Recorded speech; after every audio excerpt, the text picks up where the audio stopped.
Hi everyone, welcome to online job update. নতুন সরকার গঠিত হওয়ার পর পশ্চিমবঙ্গের প্রত্যেকটি মানুষ যারা বর্তমানে জব করছে, যারা বেকার যুবক যুবতী বা যারা নতুনভাবে চাকরির জন্য প্রিপারেশন নিচ্ছে, প্রত্যেকের একটা অধীর অপেক্ষা ছিল রাজ্য বাজেটের। এবং সেই রাজ্য বাজেট কিন্তু অলরেডি প্রকাশ হয়ে গেল আজ 22শে জুন।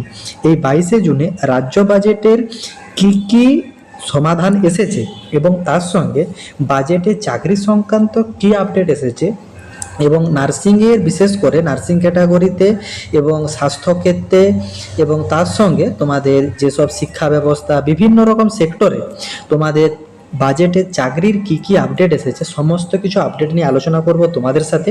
ভিডিওটি তোমাদের জন্য ভীষণ ইনফরমেটিভ হতে চলেছে, তাই তোমরা ভিডিওটা স্কিপ না করে শেষ পর্যন্ত দেখতে থেকো এবং তোমাদের যতগুলো হোয়াটসঅ্যাপ গ্রুপ আছে প্রত্যেকটি গ্রুপে ভিডিওটি বেশি বেশি করে শেয়ার করো। যারা এখনও চ্যানেলে নতুন, এই রকম লেটেস্ট জেনুইন চাকরির আপডেট এবং ফর্ম ফিল আপের ভিডিও সবার আগে দেখার জন্য চ্যানেলটি সাবস্ক্রাইব করে সাথে থেকো এবং ভিডিওটি ইনফরমেটিভ মনে হলে একটি লাইক দিয়ে যেও। ফাইনালি বঙ্গে 2026-এ নতুন বিজেপি সরকার গঠিত হওয়ার পর আমাদের বাজেট অধিবেশন আজ সম্পন্ন হলো।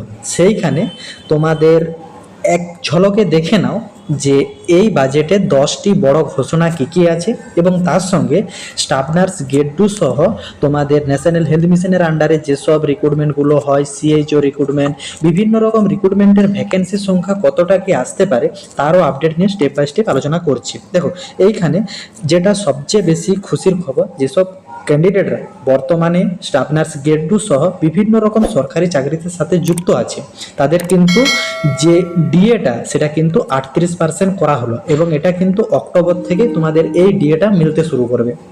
এবং 1 লক্ষ শূন্য পদে নিয়োগ রাজ্য সরকারে কিন্তু এই 2026-এর অর্থ বাজেটে টোটাল কিন্তু 1 লক্ষ শূন্য পদ নিয়োগ করা হবে এবং সেইখানে কিন্তু সবচেয়ে বেশি সংরক্ষণ থাকছে মহিলাদের, 33% কিন্তু মহিলা সংরক্ষণ থাকছে এবং পুলিশে থাকছে 20,000 নিয়োগ, শিক্ষক থাকছে 50,000 নিয়োগ এবং তোমাদের এখানে যারা যারা বয়স্ক ভাতা, বৃদ্ধক্ষ ভাতা তোমাদের ফ্যামিলির মানুষ বা পরিজনরা পেয়ে থাকে সেখানেও কিন্তু আরও 500 টাকা বৃদ্ধি করা হলো।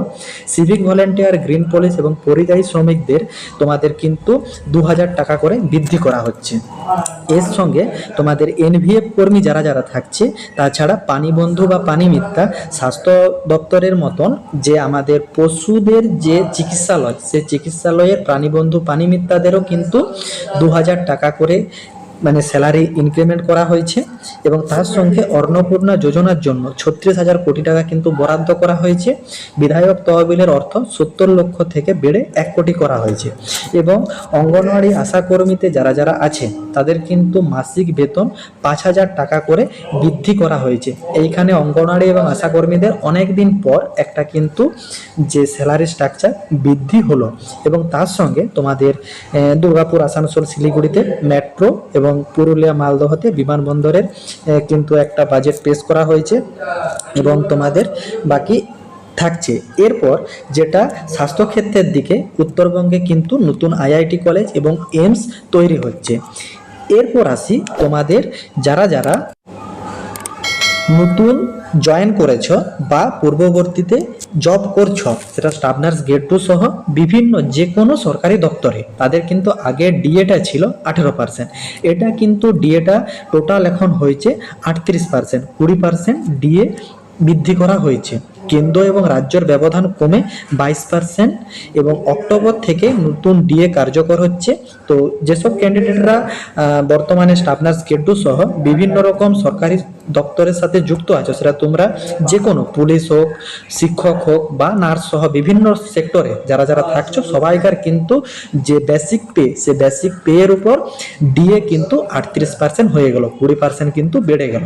সবাইকার মোটামুটি যারা যারা নিউ স্টাফ নার্স গ্রেড 2-তে জয়েন করছে তাদের কিন্তু 5,000 সামথিং এর মতন স্যালারি কিন্তু ইনক্রিমেন্ট হয়ে যাবে অক্টোবর থেকেই। সমস্ত স্টাফ নার্স এবং পাস আউট নার্সিং ক্যান্ডিডেটদের মনে একটা যে অধীর আগ্রহে অপেক্ষা করেছিল যে 22শে জুন বাজেট অধিবেশনে ভ্যাকেন্সি রিগার্ডিং কি আপডেট আসতে চলেছে।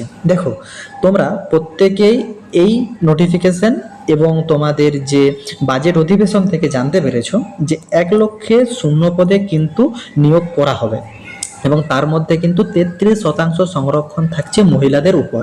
এই 1 লক্ষ শূন্য পদ যদি টোটাল 2026-এ রিক্রুটমেন্ট করানো হয়, তাহলে তোমাদের কিন্তু তালিকা যেটা প্রকাশ করা হয়েছে বাজেট অধিবেশনে 50,000-এর মতন শিক্ষক নিয়োগ হবে, যেটা কিন্তু সবচেয়ে বেশি দরকার। কারণ তোমরা প্রত্যেকেই জানো পূর্ববর্তী সরকারের সবচেয়ে বেশি দুর্নীতির জায়গা ছিল এই শিক্ষক নিয়োগে।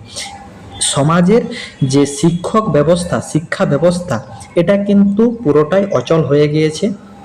নতুন কোনো শিক্ষক নিয়োগ নেই। পূর্ববর্তী শিক্ষকেও কিন্তু অনেক জায়গাতে জব যারা পেয়েছিল তাদেরও কিন্তু চাকরি চলে যাওয়ার মতন অনেক রকম ঘটনা পূর্ববর্তী বছরগুলোতে হয়ে আছে। অতএব শিক্ষক নিয়োগে কিন্তু 50,000-এর মতন নিয়োগ করা হবে, এটা কিন্তু বাজেট অধিবেশনে জানিয়ে দেওয়া হয়েছে। এরপর পুলিশ ব্যবস্থা, যেখানেও কিন্তু 20,000 নিয়োগ করা হবে, এটাও কিন্তু রাজ্যের বাজেট অধিবেশন থেকে জানিয়ে দেওয়া হয়েছে। তোমাদের টোটাল পুলিশ এবং শিক্ষক এই দুটো নিয়োগ মিলে 70,000-এর মতন অলরেডি ভ্যাকেন্সি চলে যাচ্ছে 1 লক্ষ থেকে। বাকি তোমরা প্রত্যেকেই জানো যে আমাদের পঞ্চায়েত ব্যবস্থাতে টোটাল কিন্তু 11,000, যেটা তোমাদের আগে 6,000 ছিল, সেটা কিন্তু বেড়ে 11,000-এর মতন শূন্যপদ কিন্তু নিয়োগ করানো হবে। টোটাল সব মিলে তোমাদের কিন্তু 81,000-এর মতন শূন্যপদ কিন্তু অলরেডি চলে গেল এই 1 লক্ষ থেকে। বাকি পড়ে থাকছে 19,000-এর মতন।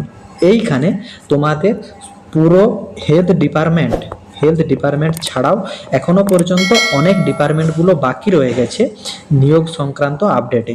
আমি যদি ধরেও নিই যে এই 19,000-ই পুরোটা আমাদের স্বাস্থ্য দপ্তরে নিয়োগ করানো হবে, সেইখানেও কিন্তু স্টাফ নার্স ছাড়াও এই 19,000-এর মধ্যে স্টাফ নার্স গ্রেড 2 ছাড়াও মেডিকেল অফিসার, ডক্টর এবং তোমাদের ল্যাব টেকনিশিয়ান, সমস্ত রকম তোমাদের প্যারামেডিক্যাল ক্যাটাগরির পদ মিলে তোমাদের কিন্তু 19,000 ভ্যাকেন্সিও যদি বের হয়, সেইখানে কিন্তু স্টাফ নার্সের ভ্যাকেন্সি যথোপযুক্ত থাকছে না। যদি এই ক্যালকুলেশনই হয়ে থাকে তাহলে কিন্তু এইবারও তোমাদের কিন্তু পূর্ববর্তী বছরের মতন 5 থেকে 7,000 বা 10,000-এর মতনই কিন্তু ভ্যাকেন্সি আসবে। অতএব এখন পুরোটাই এই যে আপডেট প্রকাশ করা হলো বাজেট সংক্রান্ত, সেই আপডেট থেকেই জানানো হচ্ছে।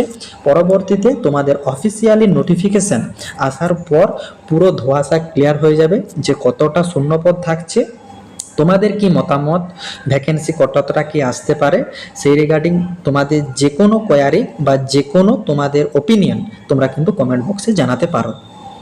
আশা করি রাজ্য বাজেটে যে আপডেটগুলো তোমাদেরকে জানানো ছিল সেগুলো তোমরা ইন ডিটেলসে বুঝতে পেরেছো। কারো যদি কোনো জায়গাতে কোনো কোয়ারি থাকে কমেন্ট বক্সে কমেন্ট করো, আমি রিপ্লাই করবো এবং তোমাদের কি মতামত সেগুলো তোমরা কমেন্ট বক্সে জানিয়ে যেও। টাটা।